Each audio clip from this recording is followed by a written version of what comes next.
Welcome to the New Heights Show on Education. I'm Pamela Clark, founder and director of the New Heights Educational Group, and I'm here with David Smith, the founder of Silicon Valley High School, who has helped us get these podcasts produced and delivered to you.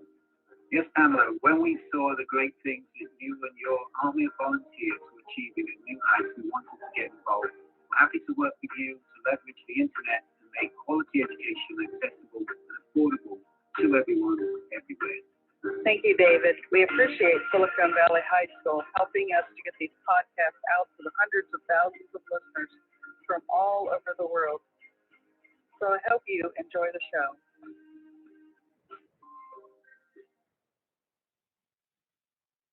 Welcome to the New Heights Show on Education. This is Pamela Clark, director of the show and of New Heights Educational Group. Today we are going to be sharing updates about educational happenings around the nation. So we'll jump right into it and start covering some of the news. Now, the first thing I'm going to share here is from the 74million.org, and it's titled, Wave of Teacher Time Off Forces Districts Short on Subs to Cancel Schools. The article is by Asher Lear Small, and it was published November 10th.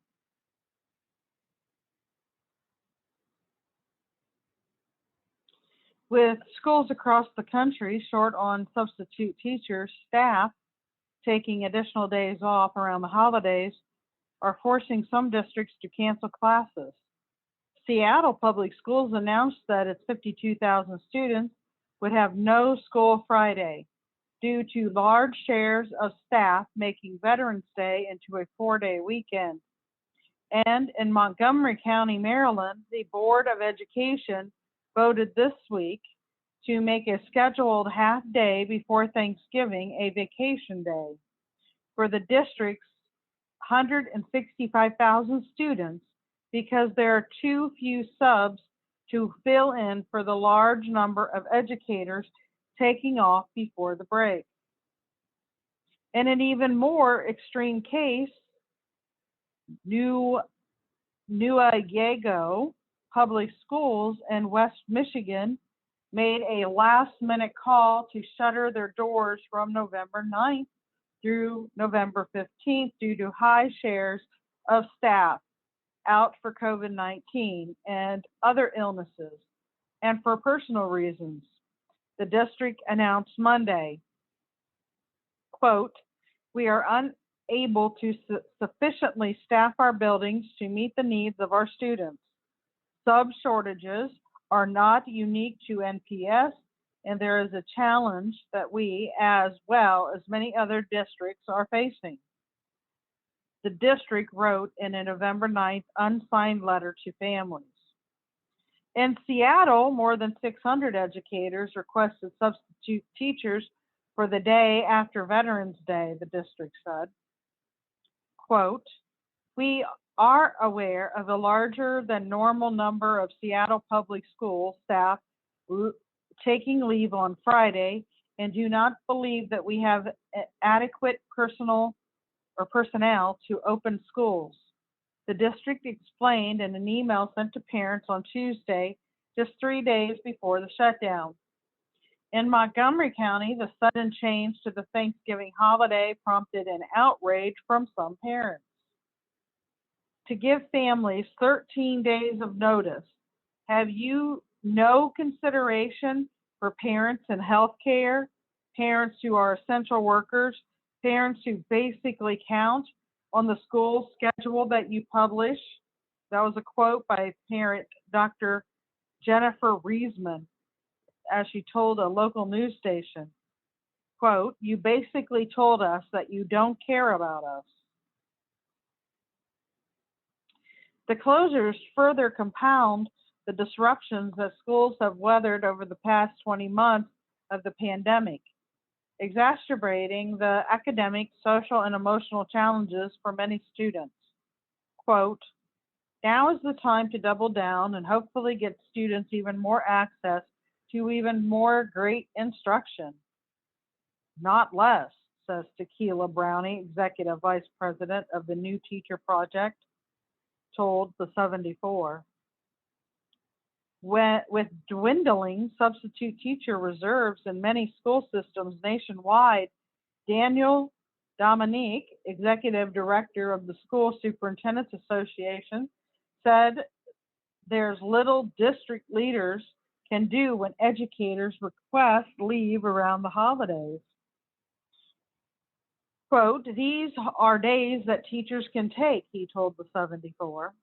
Remember, the site is the 74million.org. Explaining the right to use paid time off, known as PTO, is stipulated in many educator contracts. Quote, ordinarily, school districts would rely on substitutes to cover for teachers. The problem is you can't find substitutes. Closures are not what superintendents want, the AASA leader continued. Quote, they want to get the kids back to school. They're doing everything they can with the resources that they have to mitigate this situation.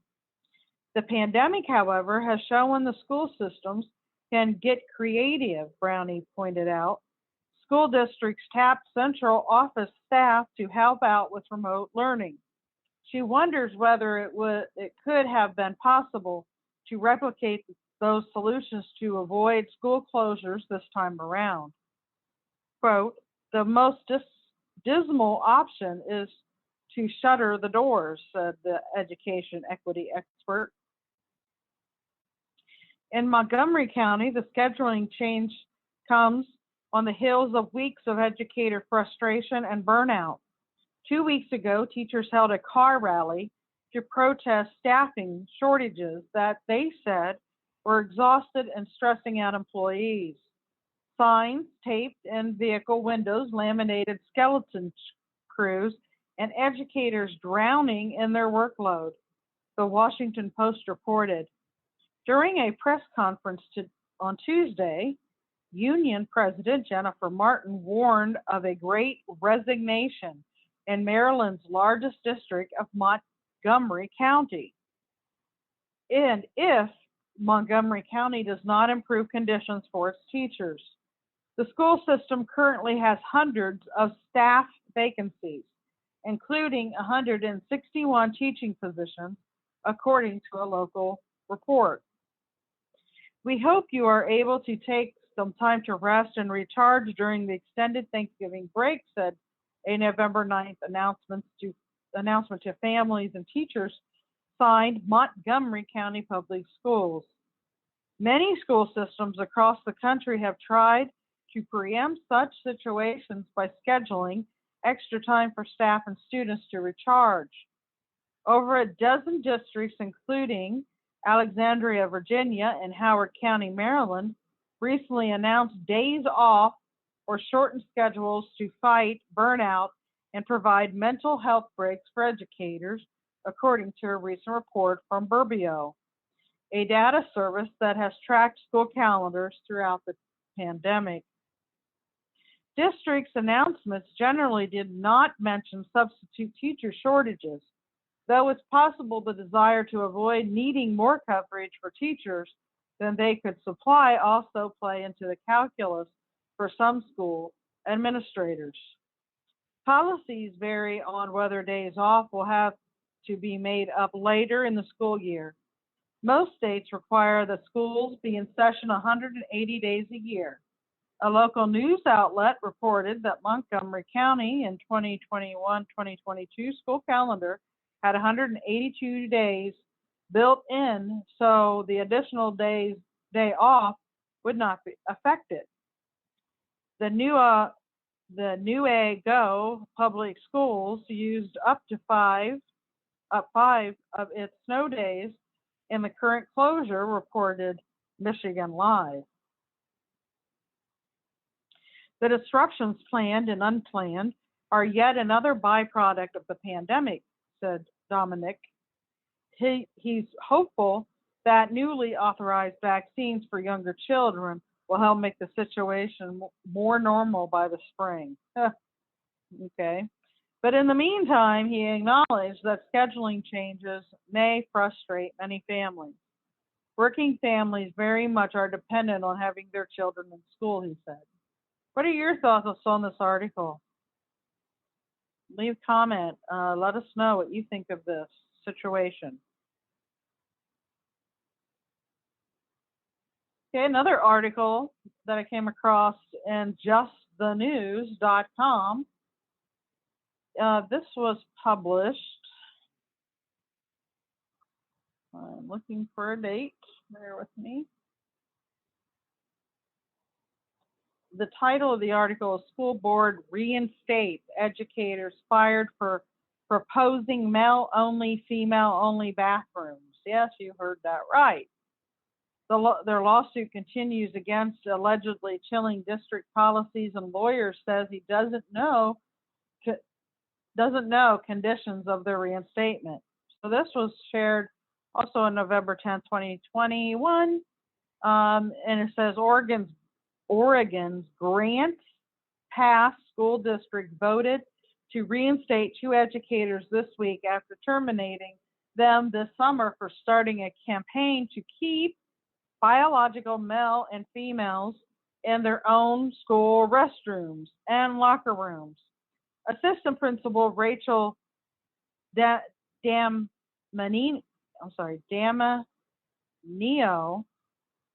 or Damano, something like that, I'm sorry, and science teacher Katie Medart also advocated making it optional for school employees to use their students' preferred gender pronouns as part of their I Resolve campaign, but did not identify their school district's affiliations. It was a close vote at a Tuesday evening meeting, according to the Mail Tribune. The board voted 4-3 to overturn Superintendent Kirk Kolb's recommendation to fire them. It has been a very difficult 7 months on paid administrative leave, the duo said in a prepared settlement. We are grateful for the courage of the majority of the board members that chose to reinstate us, but the district must make it safe for the community to express themselves without fear of retaliation or cancellation. The district told the newspaper that personnel confidentially prevented it from sharing the details of reinstatement, but implied that it hadn't changed any policies. The Grants Pass School District 7 will continue to follow all state and federal laws. We have school board policies in place to support safe environments for students and staff, and we will continue protecting the well-being of everyone in our schools, it said. The Pacific Justice Institute is representing Damanio and Medart in their ongoing First Amendment retaliation lawsuit against the district. It filed an amended complaint in September after U.S. District Judge Mark Clark refused to issue a temporary restraining order.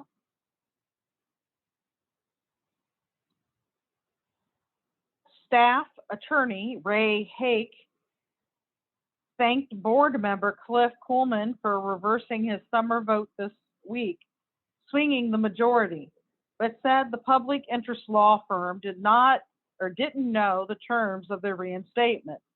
The district's retaliation against employees for speaking on matters of public concern made clear that, in quote, any employee who dares anger the woke mob will be sacrificed on the altar of political correctness, he said. The district still has policies in place that could potentially chill their speech in the future, and it owes them damages for putting them, quote, through an emotional ringer the past 7 months, Hake said.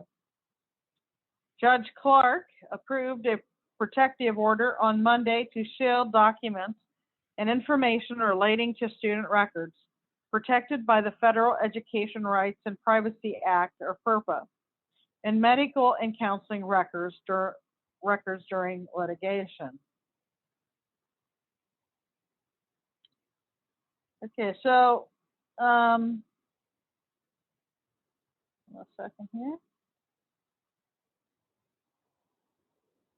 Okay, also another article I wanted to share with you is also from justthenews.com. This this report comes from South Carolina. This was published actually on November 11th, and it says South Carolina governor calls for review to prevent pornographic materials in school libraries. Did you hear that? Red flag. South Carolina Governor Henry McMaster is calling for a review of materials of public school libraries after a book in the library at Fort Mill, High School was found to have cartoon-style explicit imagery, according to Department of Education Chief Communications Officer Brian Brown. McMaster sent a letter to the Department of Education Secretary Molly Spearman asking for a review of Genderqueer or a memoir by Maya Kobab. Sorry if I'm saying that name wrong. The book has been removed from circulation in 2 high school media centers and through our online catalog while the review process is completed, said Fort Mill Chief Communications Officer Joe Burke. While the letter reinforces the Fort Mill School District, the governor is requesting a statewide investigation and is not specifically targeting the district. Burke said that the district received a complaint about the book and the review process has begun. Brown said that the book, this is a quote, books located in the libraries and media centers are not funded by and do not go through state instructional materials process. They are selected by local and district officials. Well, isn't that a scary thought? Who in their right mind would choose this type of material for their school library? Brown said that the superintendents throughout the state were notified last week to review their library for Genderqueer, a memoir, and contacted Fort Mill superintendent directly to ask for the book to be removed. Quote, this is a fitting time for each district to review their own purchased texts, including those in the classrooms, libraries, media centers, to ensure they are age and content appropriate. The Department of Education told districts in a memo, quote, schools and districts should not rely solely on publishers' vetting. We must work alongside students, families, and educators for this process to be successful. Brown said that his district has its own policy for review and purchase of library materials, but that in this instance, the district failed to vet the book properly.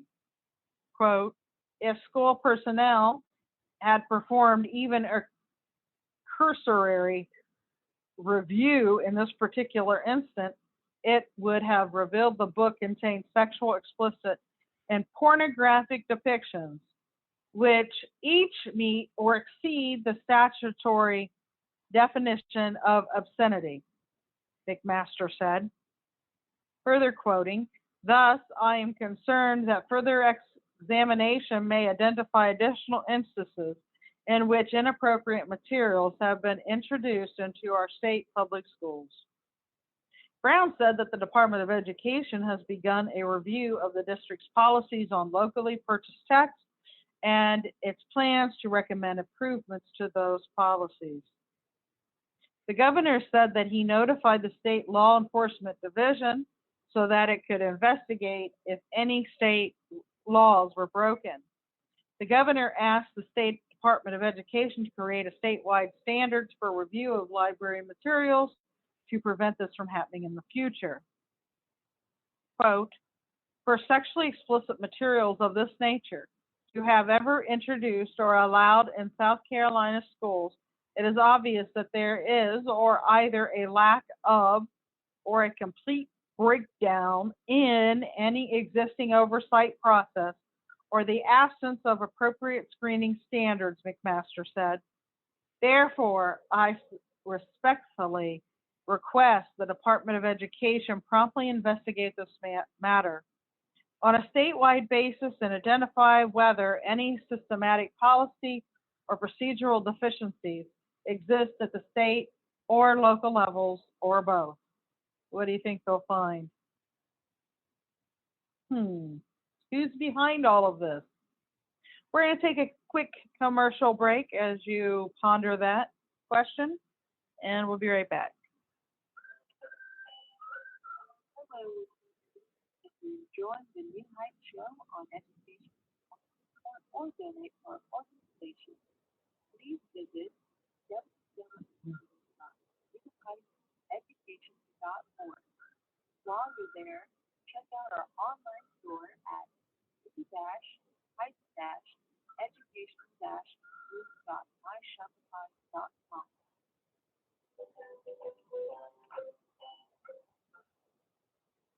Hello and welcome back. It's Pamela Clark, and we're talking about education news around the nation. So, the next thing I want to share with you is also from Just the News, and this article that I found was titled 26 State School Board Associations Distance from National Group that Liken Parents to Terrorists. The mass exodus came after a national group sent a letter to President Joe Biden asking for federal intervention to investigate parents who protest at local school board meetings. More than half of state school board associations have distanced themselves from the National Association after it sent a letter to the president.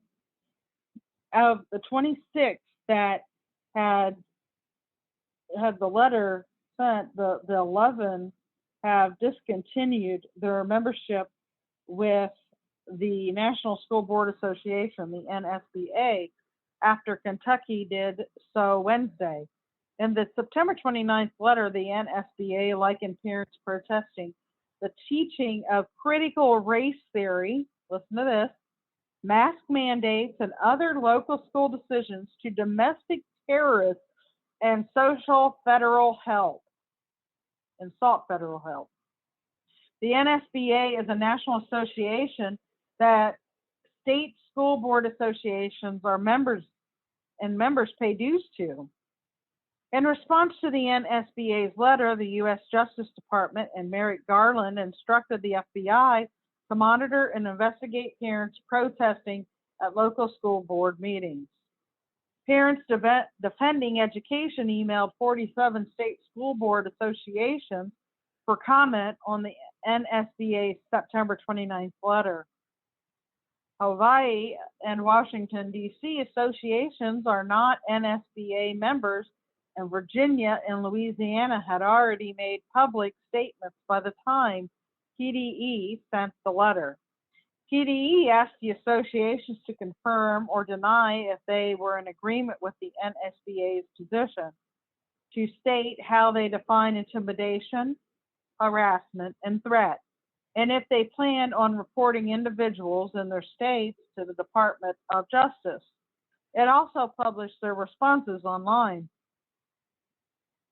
As of Wednesday, 26 states have distanced themselves from the NSBA's letter, including Alabama, Arkansas, Delaware, Florida, Georgia, Idaho, Illinois, Indiana, Iowa, Kentucky, Louisiana, Mississippi, Missouri, Montana, New Hampshire, New Jersey, North Carolina, Ohio, Pennsylvania, South Carolina, Tennessee, Texas, Virginia, Wisconsin, and Wyoming. Among them, 11 states have taken action by withdrawing their membership. Participation or dues from NSBA, Alabama, Florida, Louisiana, Kentucky, Missouri, Montana, New Hampshire, Ohio, Pennsylvania, South Carolina, and Wisconsin. Several states did not respond to PDE's letter at all, including Alaska, Arizona, Colorado, Connecticut, Kansas, Maine, Maryland, Massachusetts, Michigan, Minnesota, Nebraska, Nevada, New Mexico, New York, Oklahoma, Oregon, Rhode Island, South Dakota, Utah, Vermont, Washington, and West Virginia. California replied by stating that it declined to respond to the questions. Quote, we believe the letter from the NSBA leadership demonstrated how to touch the National Association, demonstrated how out of touch the National Association is with concerns of local school boards and the principle of local control. Ohio Association said, because of that, OSBA no longer sees the value of continued NSBA membership. Pennsylvania's association said NSBA's letter saying comparing upset parents to domestic terrorists was the final straw, quote, after the organization had already been questioning the value of keeping its NSBA membership. It added that the NSBA had fomented more disputes and cast partisanship on our work on behalf of school directors when we seek to find common ground and support all school directors in their work, no matter their politics. The New Hampshire School Boards Association said it plans on withdrawing its membership, but has yet to do that. So officially. So the Montana School Board Association will formally leave the NSBA in July of 2022, as it already renewed its membership in July of this year. Alabama withheld its dues to NSBA and plans to vote on whether to leave in December. Florida did not submit dues to NSBA and expressed its opposition to NSBA's position, and Kentucky Association leadership is currently evaluating the benefits of continued membership in the NSBA. Mississippi says it doesn't support the NSBA's action and will meet to address the situation. Many of the associations that responded to parents defending education said they had not been asked or informed by NSBA before it sent the letter. In fact, the letter was sent without their knowledge or input from the state association it is supposed to represent. So Delaware's association said the NSBA's letter was a clear overreach and violates the fundamental principle of local authority upon which the Delaware public education system is founded and structured. Idaho's association said, quote, had we been asked, we would have readily pointed out that the mischaracterization of parents and patrons in our communities as domestic terrorists who merited federal investigation. We want parents and patrons engaged in our public schools. We have sought that for years. Illinois Association said this is not the first disagreement that the IASB has had with NSBA. Prior to this incident, the IASB Board of Directors was evaluating its relationship with NSBA, and the IASB previously expressed concerns to NSBA about problems related to governance, transparency, and financial oversight. The IASB suspended payment of dues to the NSBA for 2021-2022 school year and sought to address these concerns through changes to the governance structure of the National Association. The IASB disagrees with the NSB's decision to request federal intervention and decision by the NSBA leadership to tie the requested claims of domestic terrorism and hate crimes. New Jersey's association said it doesn't endorse the letter, and NSBA's position doesn't reflect the beliefs and policies of the NJSBA. It said it has expressed its disapproval of the letter and strongly supports the ability of parents and citizens to voice their opinions at board meetings, which is a fundamental principle of our democracy. So what do you think of that article? What do you think of them doing these things? What do you think of the NSBA? That's really loaded question, isn't it? Now, originally, how that came through to me, and if you're a homeschooler, you may want to look up great homeschool conventions. They have a lot of really great articles, um, related to what's happening in the news as well. Their Scottsdale school board member publicized parents' social security numbers, divorce proceedings, financial records in an effort to track outspoken parents. Did you hear that? Scottsdale, Arizona.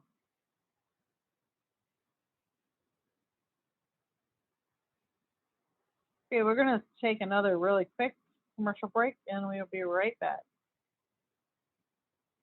This podcast is brought to you by Silicon Valley High School, the world's fastest growing video-based, self-paced, teacher-supported, fully accredited online school that's recommended by more than 96% of students.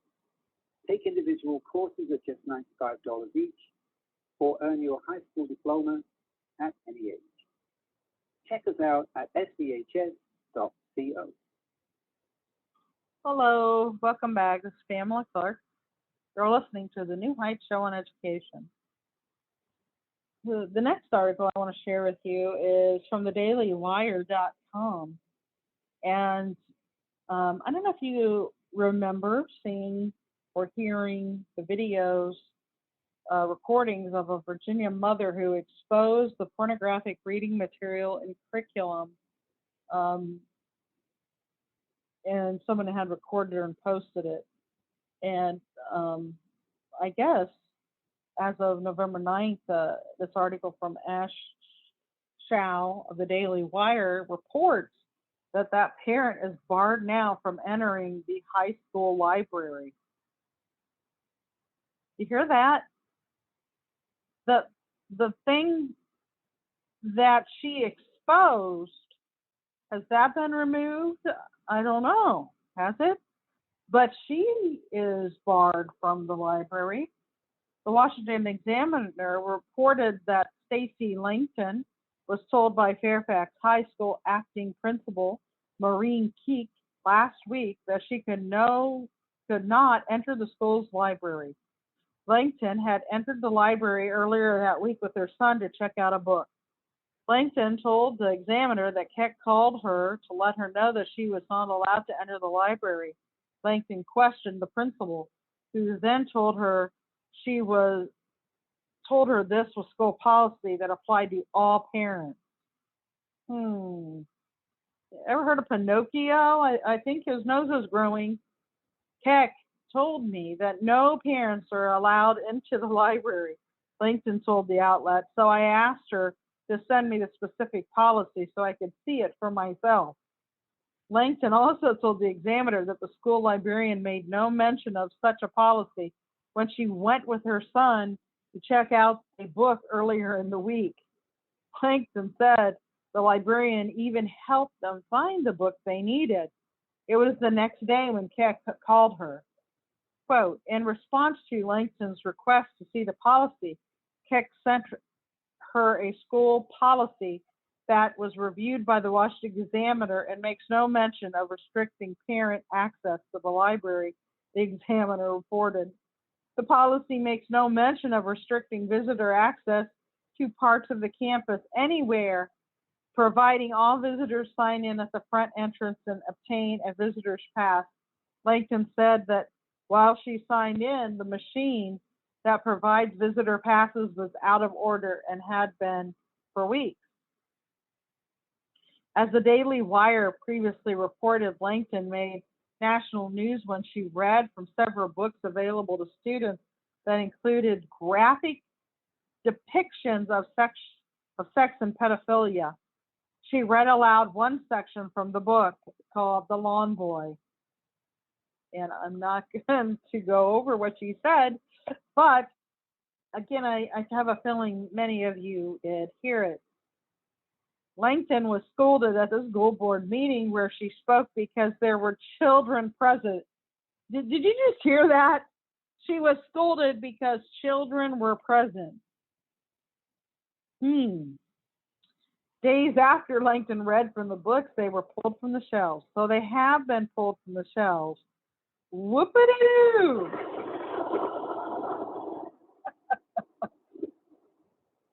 Scary, isn't it?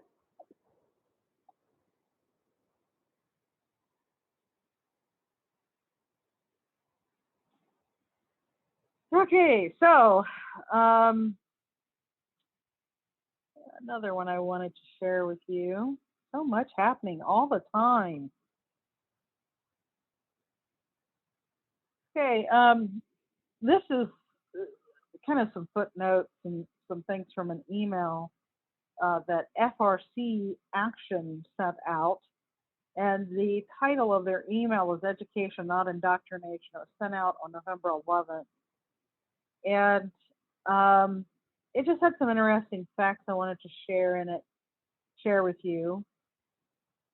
When public schools were forced to go virtual, many parents got a front row seat to the radical anti-faith, anti-family, anti-American indoctrination being force-fed to children, from gender identity ideology to critical race theory.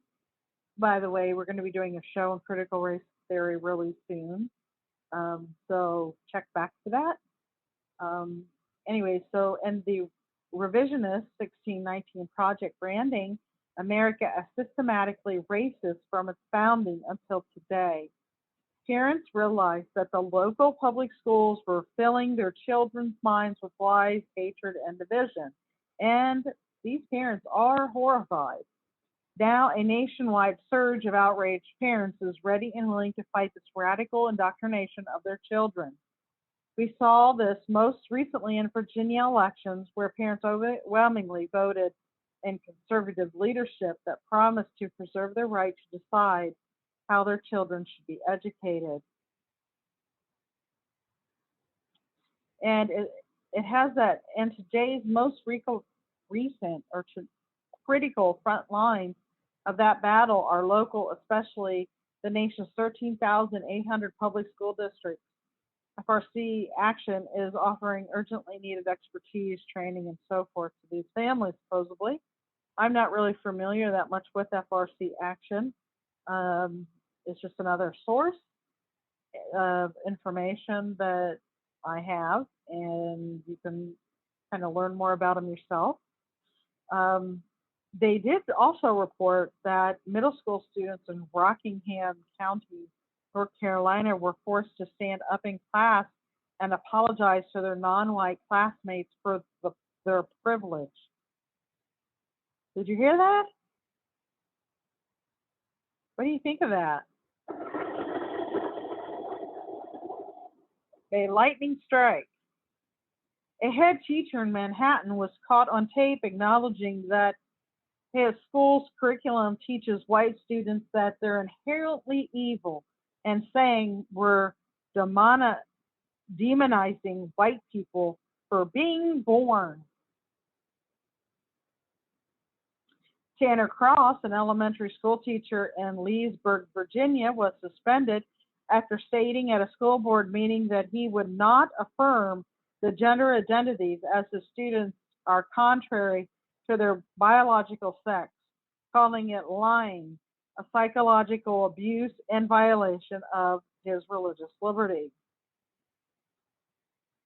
A memo from Orange County, California Department of Education mandates that parents who disagree with the instructional materials related to gender, gender identity, gender expression, and sexual orientation may not excuse their children from this instruction. If you suspect that these are isolated instances, but rather part of an orchestrated nationwide effort at childhood indoctrination, do you think it is? What are your thoughts on all of this?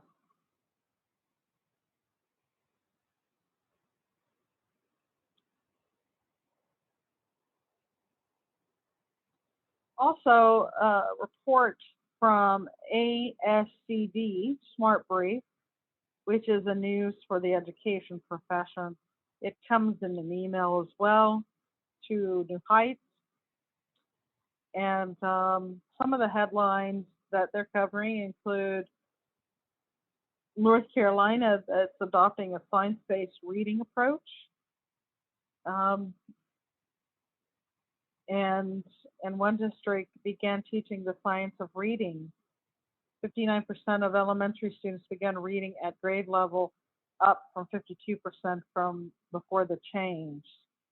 Now, I don't know anything really about the science based of reading, what they're referring to. Um,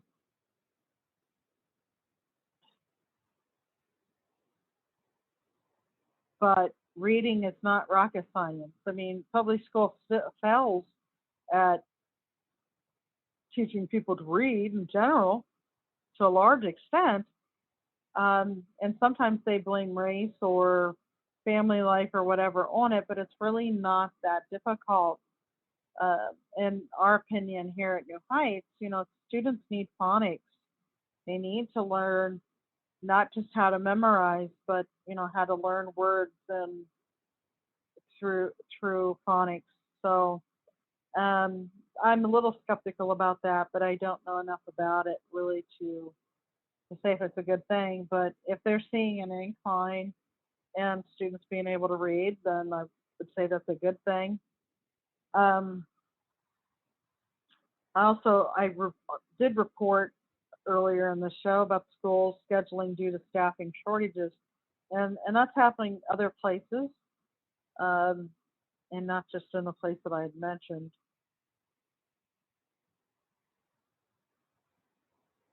Another interesting note to be had is technology in the classroom, that students in the APAC's officer program at Roanoke Jackson Technical Center in West Virginia are playing the roles of police officer and dispatcher in virtual reality simulations. Teaching in the program is former Roanoke County Sheriff Todd Cole, who says students are learning how to de-escalate incidents while participating in the simulations, as well as when they review where they performed well and where improvement is needed. And that the full story can be found in the Jackson newspaper.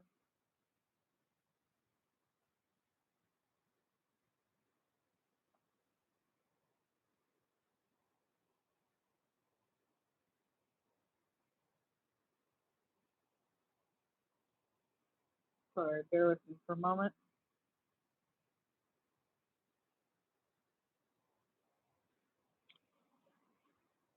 APnews.com reported on November 10th that they had a strong, in quotation, start to kids' vaccine campaign, but challenges loom. This article is by Zeke Miller and Mikey Stowe. Washington, the campaign to vaccinate elementary school age children in the U.S. is off to a strong start, health officials said Wednesday, but experts say there are signs that it will be difficult to sustain the initial momentum. About 900,000 kids aged 5 to 11 have received their first dose of the COVID-19 vaccine in the first week of eligibility. The White House said, providing the first glimpse at the pace of the school-age vaccination campaign. We're off to a very strong start. And that was a quote from the White House COVID-19 coordinator, Jeff Zients, during a briefing from reporters. Final clearance for the shots was granted by federal regulators on November 2nd, with the first dose to kids beginning in some locations the following day. The estimated increase in vaccinations in elementary school aged children appears similar to the jump seen in May when adolescents aged 12 to 15 become eligible for shots. Now, nearly 20,000 pharmacies, clinics, and physicians' offices are offering the doses to younger kids, and the Biden administration estimates that by the end of Wednesday, more than 900,000 of the kid dosages will be given. On top of that, about 700,000 first shot appointments are scheduled for the coming days. About 28 million 5 to 11-year-olds are now eligible for the low dose Pfizer vaccine. Kids who get the first two shots by the end of next week will be fully vaccinated by Christmas. The administration is encouraging schools to host vaccine clinics on site to make it even easier for kids to get shots. The White House is also asking schools to share information from trusted messengers like doctors and public health officials to combat misinformation around the vaccine. The initial surge in demand for vaccinations was expected from parents who have been waiting for the chance to protect their younger children, especially since before the holidays. About 3% newly eligible children in the U.S. got first shots in the first week, but the rate of vaccinations varied widely around the country as it has for adult vaccines. California Health and Human Services Secretary Dr. Mark Ghaly said Wednesday that more than 110,000 Californians aged 5 to 10 received the first coronavirus shot, 9% of the kids that age in the state. We are starting to see this pickup, and I'm really encouraged about what this means for our state, Ghaly said. On the other end of the spectrum, Idaho reported that 2,257 first shots, or 1.3% of the newly eligible kids there.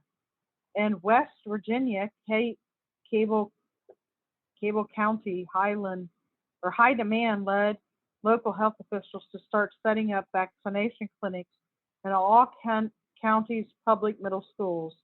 A spokeswoman for the county health department said there were some lines for vaccines in the first few days after the doses were approved for the 5 to 11-year-olds, but that things have slowed since then. Some experts say that nationally demand could also begin to recede. They note polling data suggests only a fraction of parents have planned to get their kids shots immediately, and they suspect the trend will play out like it did earlier this year when kids 12 to 15 were first able to get shots. In the first week after the vaccine for that age group were authorized in May, the number of adolescents getting a first shot jumped by roughly 900,000. According to an American Academy of Pediatrics review of federal data, the next week it rose even further to 1.6 million. There was an initial burst, said Shannon Stokely of the Center for Disease Control and Prevention, but then the number dropped steadily for months, interrupted only briefly in early August as the Delta variant surged and parents prepared to send their kids back to school. Adolescent vaccinations have since flagged considerably, so just 32,000 getting their first shots last week, and only about half of adolescents aged 12 to 17 are fully vaccinated, compared to 70% of adults. It is unlikely that vaccination rates in young kids will be as high as what's seen in adults or even in adolescents, some experts say, unless they are required for school. Part of the reason is that the adults are far more likely than children to suffer serious illness or die from COVID-19, they noted. Parents may have the perception it may not be as serious in young people or they don't transmit it, said Stokely, an acting deputy director, CDC's Immunization Services Division. But more than 2 million COVID cases have been reported in the U.S. in children ages 5 to 11 since the pandemic started, including 66 deaths over the past year, according to the CDC data. We're going to have a lot of work to do and to communicate with parents about why it's important to get the kids vaccinated, she said. Anyways, if you want to read more of that article, you can. That's pretty much the gist of it. I'm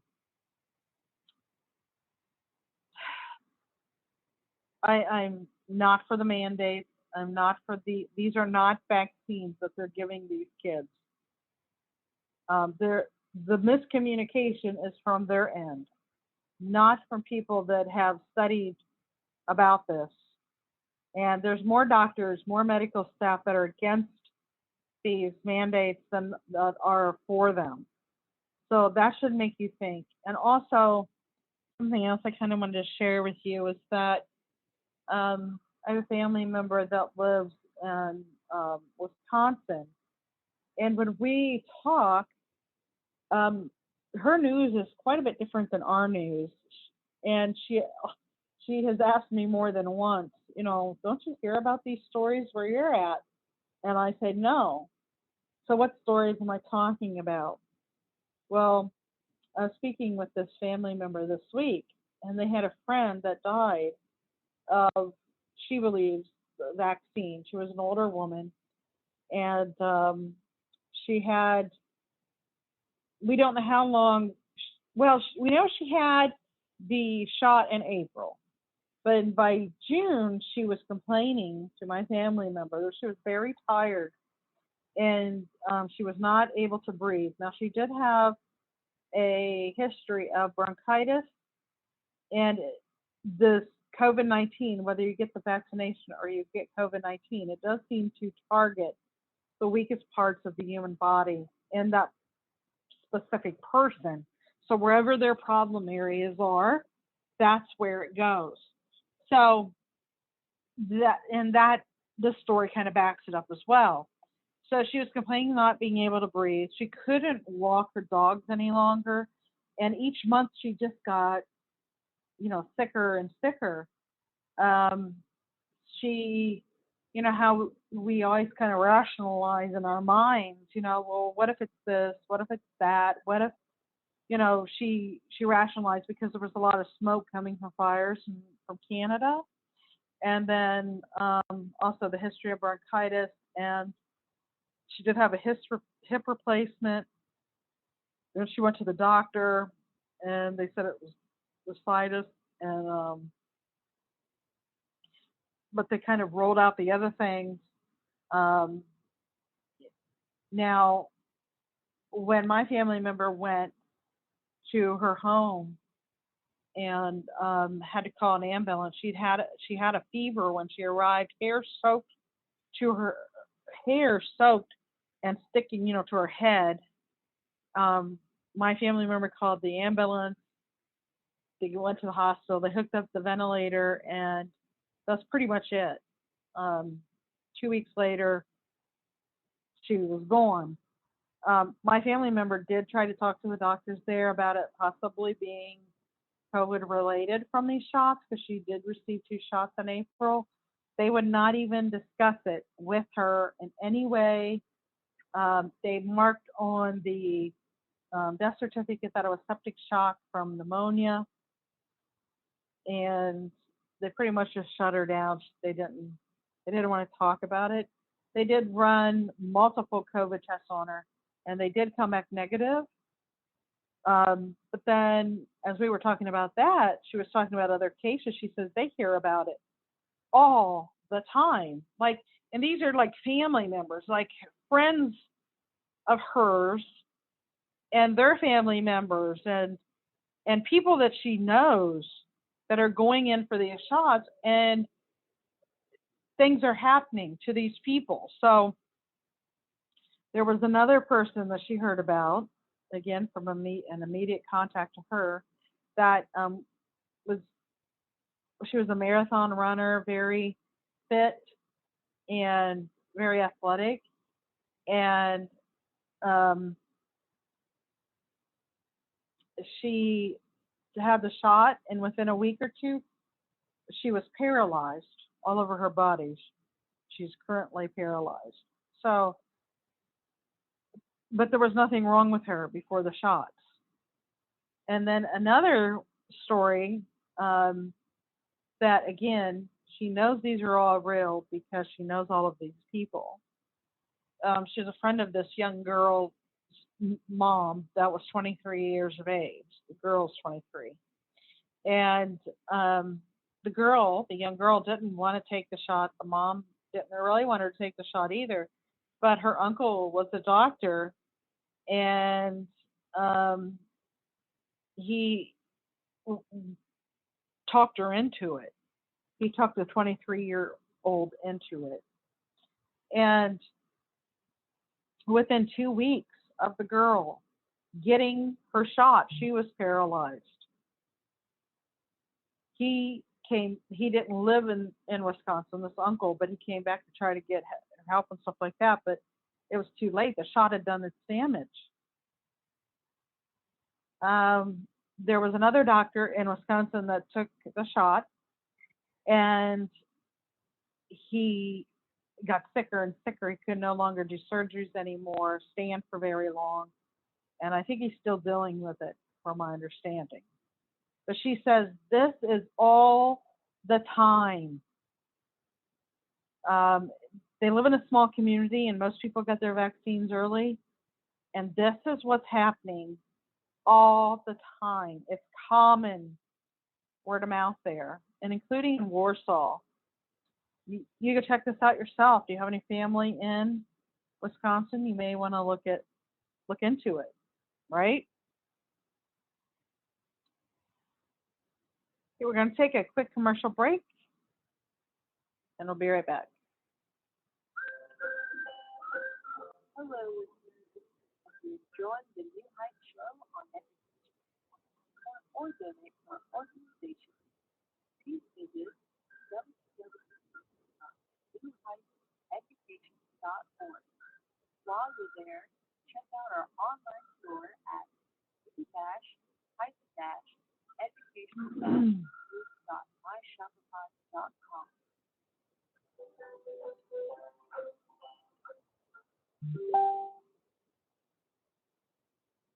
Hello, welcome back. This is Pamela Clark, and we're discussing topics of education happening around the U.S. We're going to be finishing up this episode. We're about out of time. I did want to bring attention to some of the work that Hillsdale College is doing. Fantastic. They are doing a lot of courses on the Constitution, and they're coming out with a brand new course. It's set to be released on the 16th, and it will be shared via our website, on our Learning Annex at school.newheightseducation.org. You do have to have a membership to see it and have access to this free course through our site, but I am considering starting to share some of these on our social media accounts, because it's so exciting, the things that they're doing and what they're coming out with. I'm trying to find you the title of the course. It is titled, hold on a second, sorry.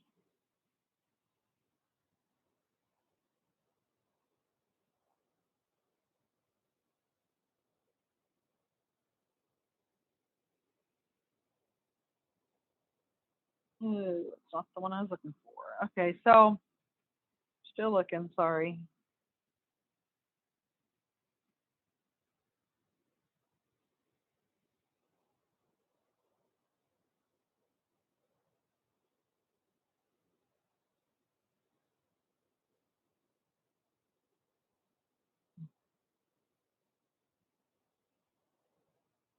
Thanks for your patience.